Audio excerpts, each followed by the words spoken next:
Hey everybody, Pete Sanchez here. Wanted to wish you a happy new year. Hopefully you had a great time with your family and friends. So I wanted to speak with you about the short sale process, as I believe that with the market shifting now in a decline market becoming a buyer's market, that we're going to see an increase in pre-foreclosures. And as a matter of fact, I pulled up some data today and I saw that the last time I pulled up this data, there's been 700 more properties added to the pre-foreclosure list that I have. So there's definitely an increase in pre-foreclosures. So I'm going to show you how to go after them, how to speak with the homeowners, and how to win more pre-foreclosure listings and get more deals to flip if you are an investor. So again, my name is Pete Sanchez. I'm known as the San Diego Short Sale Kid. I've been working on short sales for the last 10 years. I have the privilege and honor of being mentored by two very well-known real estate investors here in San Diego who have done over 500 transactions. So 10 years ago when I was 24, I got just the privilege of being able to work directly in their office with them. They held my hand through the transactions and really understanding the ins and outs of short sales. And now to the point where now I'm doing it on my own. I'm a trainer now. I get invited to speak at different real estate offices here locally, and also have done some podcasts to share what I've learned regarding short sales. So let's just dive right into this. So basically, what is a short sale? A short sale is when a mortgage lender or lien holder agrees to take less than what is owed so that the homeowner can sell their home. So what that means is the homeowner may be over leveraged or underwater, means they don't have no equity. The seller might have been behind on payments, and for some reason they cannot sell, especially because they're right that we're in a decline market. So the lenders, they created a short sale process as a way to avoid foreclosure as an alternative. And why do they do this? Is because the lenders would actually rather allow you to short sell versus foreclosing them, because when a property goes through foreclosure, it costs the lenders way more money to do that. So lenders, they're not in the business of lending. Sorry, they're not in the business of real estate. They're in the business of lending. So whenever they have one of these non-performing, um, pre-foreclosed houses on their books, they cannot lend money out. They have to hold it in reserves against this property. So they want to get it off their books so they can go out there and lend money. Right, they're in the business of arbitrage. So basically, here's a foreclosure timeline on what that looks like. So in the beginning, when the homeowner doesn't make their mortgage payment, what that does is it creates a notice of default, also known as NOD, and it starts immediately when this notice of default is filed with the county recorder. It is an official notice from the lender that, hey, the borrower has defaulted on the mortgage, and it also outlines the reinstatement period. So that's about 90 days there. Then after 90 days, it goes into the notice of sale, NOS, or also known as the NOTS, notice of trustee sale. So after receiving the NOD, the borrower does not or is unable to reinstate the loan. A notice of trustee sale is then recorded, and this notice of sale explains when and where the foreclosure sale will be held, and that's usually done at your county steps at the courthouse where they auction the properties. So that's when it goes into a foreclosure sale, also known as a trustee sale. That's, as I mentioned, when the property is auctioned for sale to the highest bidder. So if the foreclosure sale, if it's unsuccessful, then ownership of the property is then transferred to the lender, and that's when it becomes a REO, real estate owned property, and that's just going to go out there in the open market and get sold for the highest bidder out there. So how do we find short sales data? How do we get a hold of these homeowners? So because it's public records, you can get this information pretty much anywhere, from title reps. You might want to definitely talk to your title rep, because not all states are the same. Some title reps have their a little bit of handcuffs on them on what they can do and what they can share to realtors, investors, stuff like that. So you definitely want to understand the laws in your state, county, and on the laws behind that. PropertyRadar.com, that is my favorite resource. So it's like $30 a month, and you're able to pull up a list of just people that are going to pre-foreclosure. You can filter it down by zip codes, bedrooms, square footage, and all that good stuff. Another one is auction.com. It's a free resource. And then you can also go down to your county public records. They usually have computers out there that you can, take your laptop and you can get a lot of this data there. You can also get probate and other stuff like that. So very time consuming. That's why I like to just use Property Radar. I'd rather just pay for it from the comfort of my home and get these lists on demand. So that's where I get my information. As I was mentioning to you that I've seen an increase. So this is the dashboard of Property Radar, and today is January 2nd, 2019. I pulled up this list as I wanted to look up all the properties that are in NOD, NOTS in San Diego County, and it pulled up 1,740 properties here in San Diego. Uh, last time I pulled up this data, it was at 1,000. So there's been, almost 800 more properties added to this list. So as you can see, there's definitely been an increase in pre-foreclosure. So you want to go after them. This is a very specific niche. Not everybody likes to do short sales. They can become pretty lengthy sometimes if you don't really understand what you're doing. You have to have a lot of patience. So it's a very good niche to get into because a lot of people don't want to do them. So when talking to distressed sellers, you want to be an advocate, not just a, typical realtor investor that's going to go out there and like, hey, list your home with me, or hey, I'll make you a cash offer. Because again, a lot of these times they're trying to modify their loan. They're not thinking about selling yet. So you want to be able to help solve their initial problems, which is helping them get their loan modified. That's the key right there, is that everyone else just goes in there and door knocks them or calls them and just says, "Hey, you want to sell your house?" And they're like, "No, I'm not thinking about selling my house." You have to build a relationship first, find out what their needs, and just from doing a lot of these phone appointments, home door appointments, you'll find out that they want to modify their loan first. So you want to focus on that, and then later on, you talk to them about selling their home.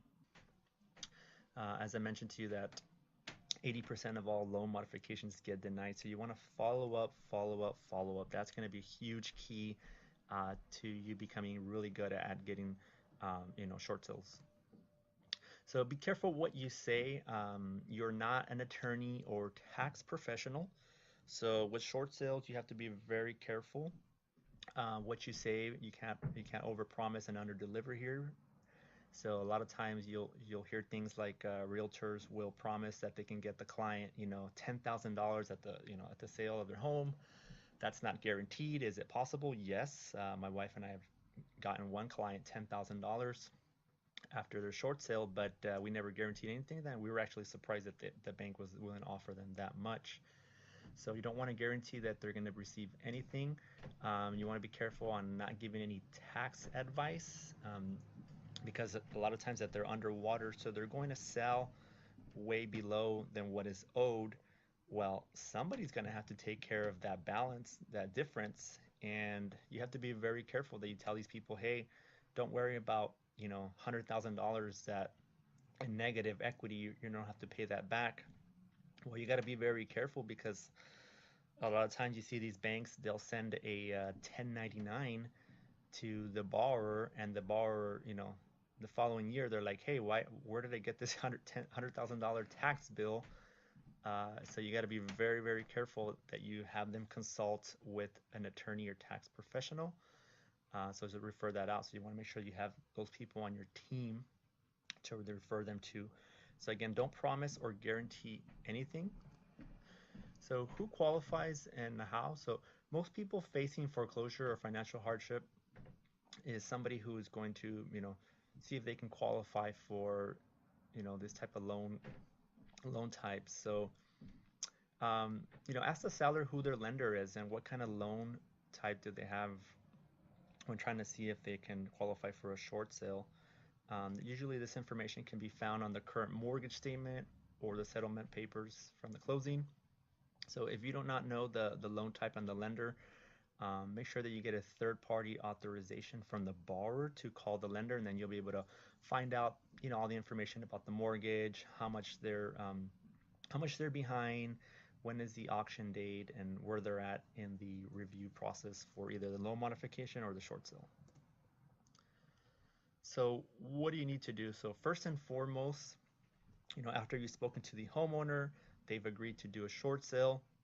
You want to find out the lender's short sale package, and usually you can find it on the servicer's website. So you can go in there and look up, once you find out who the mortgage servicer is, go to their website. There's usually some assistance tab at the top, and then go in there, borrower assistance, and you'll be able to download the package. It'll outline exactly step by step what you need to submit. One of the key things is you never want to submit a partial package.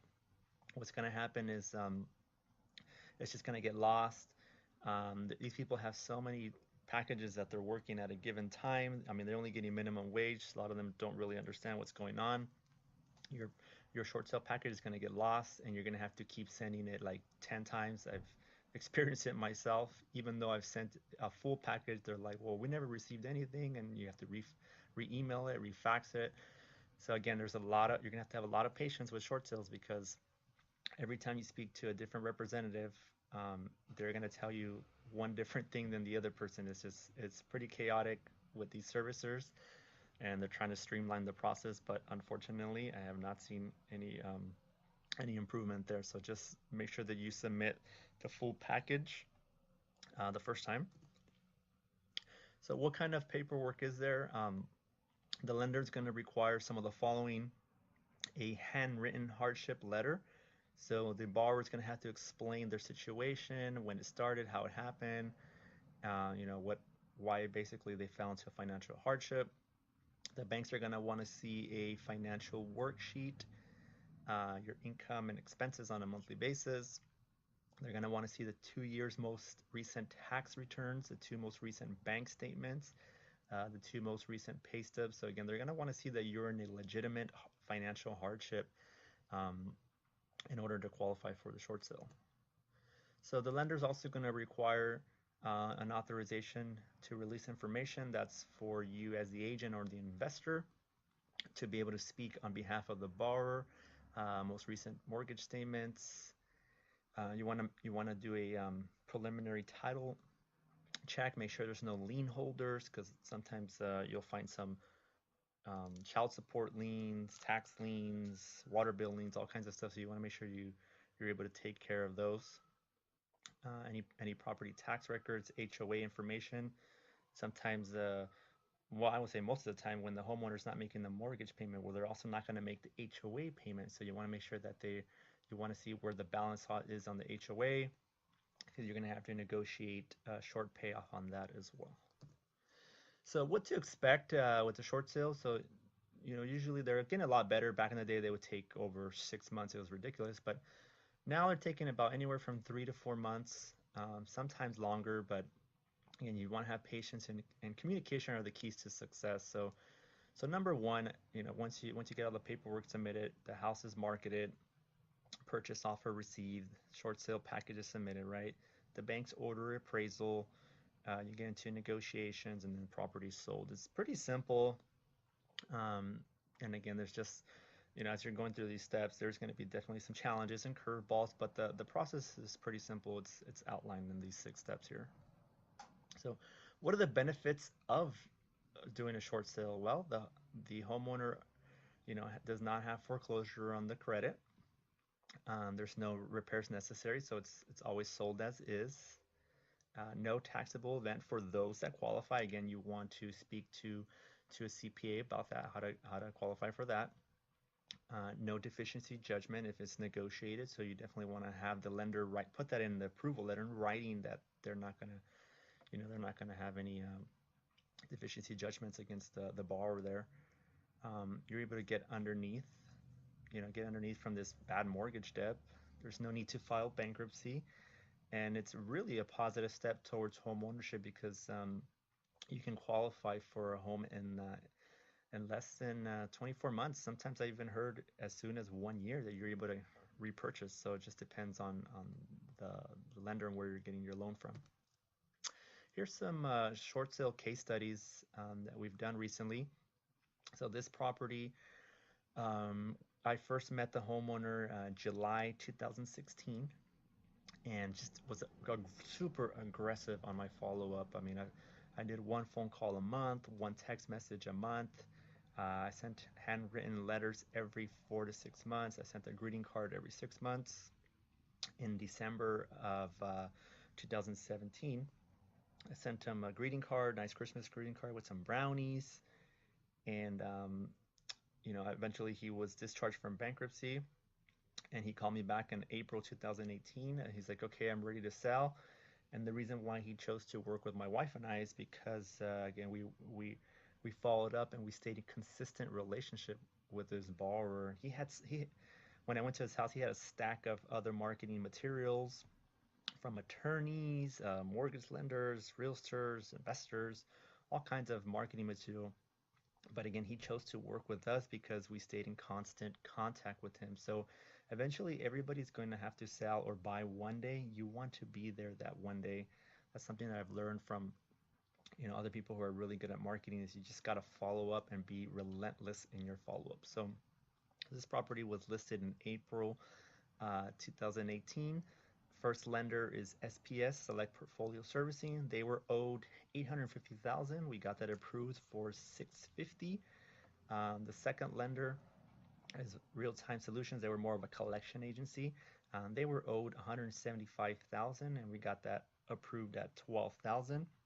Since my wife was a listing agent on this one, basically she double landed the transaction, and some of her commission was applied towards these liens. So she paid $3,000 to satisfy a tax lien, and then 6K to satisfy what the second lender wanted, because the first was only willing to pay $6,000 towards the second. So we had to satisfy them with another 6,000 that came out of my wife's commission. So it was still a pretty good deal. We closed this one in early November 2018, and we made $30,000 on it. So it was still a really nice deal there. This one just recently closed a couple like a week and a half ago, and this property is in Brawley, California. So I'm from Calexico, about 2 hours southeast of San Diego. So I've been marketing out there as well. I found this property. Spoke with the agent. I said, "Hey, look, I'm a short sale investor. I want to purchase it. I want you to double lend it. I want you to write up an offer, and I bring in this expertise. I can help you with it." And the after repair value on this home is 210,000. It needs about 25,000 in repairs, and I got it approved at 110. So definitely going to be a nice little profit spread once I should start the renovations very soon. There's renters there that are moving in the next week or so I could start the renovation and get this sold and make a really nice profit on this fix and flip. So why is it that you want to work with with investors? Well, because if you're an agent, most of the time you're usually going to double end the transaction. You get to start the short sale process immediately. Uh, we have the ability to close in less than 14 days, and the seller has less people disturbing them. Again, once you get in contract with the investor, there's no other people going out there looking at the property. You start the process, and you don't have to, you have to do all these showings, and the homeowner's just like constantly bothered. So it's like, yeah, we get this in contract, and we work in negotiations, and it just makes it a lot more streamlined. And then the other thing is you don't have to deal with a lot of buyers who are VA, FHA, that they're not going to be patient. They're not going to wait 4 or 5 months because they want to get a house. They're out there making multiple offers, and you don't want to waste your time, submitting an offer, and then 4 months later they back out, or they went to go look at another offer. So that's just some of the benefits of working with investors on it. So here's an opportunity where you can partner up with us. So if you're a real estate agent and you need help with processing these short sales, so my team and I will help you with, negotiating the short sales. We charge a 1% negotiation fee, and we will We'll usually ask the lenders to pay for it. Um, as far as being looking for buyers, so my team and I can be your investor buyer. That way you can double in the transaction. Again, if you're an agent, we have the ability to close in fast in less than 14 days. And we could just, again, we'll be able to basically just streamline and really bring in the expertise of 10 years of doing short sales and be able to help you get this sold if you're an agent. So here's my contact info.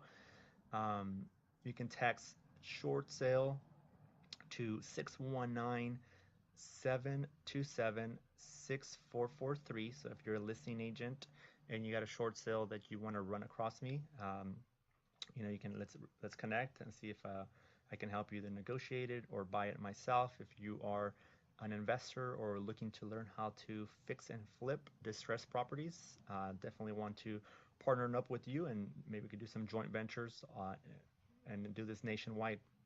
So yeah, so I just again want to thank you for your time. Make sure that you text the word short sale to 619 727 6443. I'm going to email you some free resources for you to hand to the homeowner as you're going to go out there and talk to them. And I'll also give you the exact pre-foreclosure phone script that I use to speak to these homeowners. It's got a lot of frequently asked objections on there that I've just handled over the many years. It's always usually the top 5 ones, so I have those objections in there that you're going to need. So I want to thank you for your time, and I just wish you some massive success in 2019. And I just wish that you just get a lot of short sales and to add it to your pipeline again, whether you're an agent or you're an investor.